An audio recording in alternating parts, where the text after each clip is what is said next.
happy birthday to you.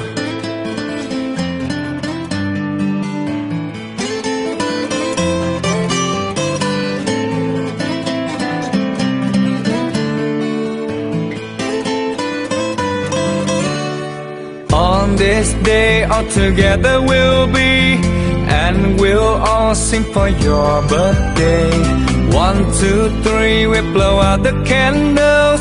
Happy birthday to you. Happy birthday to you. And happy birthday to you.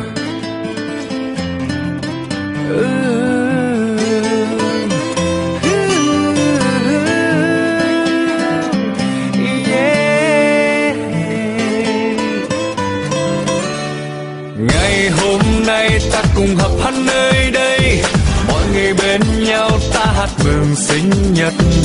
1, 2, 3 ta cùng thôi tắt nên happy birthday to you. On this day all together we'll be, and we'll all sing for your birthday. 1, 2, 3, we blow out the candles. Happy birthday to you. Happy birthday to you. And happy birthday to you. Yeah. Come on!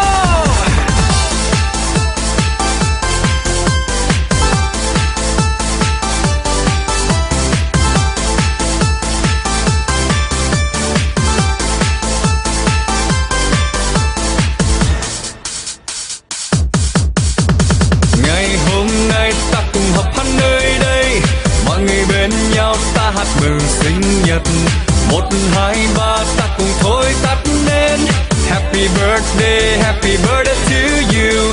On this day all together we'll be, and we'll all sing for your birthday. 1, 2, 3, we blow out the candles. Happy birthday to you. Happy birthday to you. And happy birthday to you.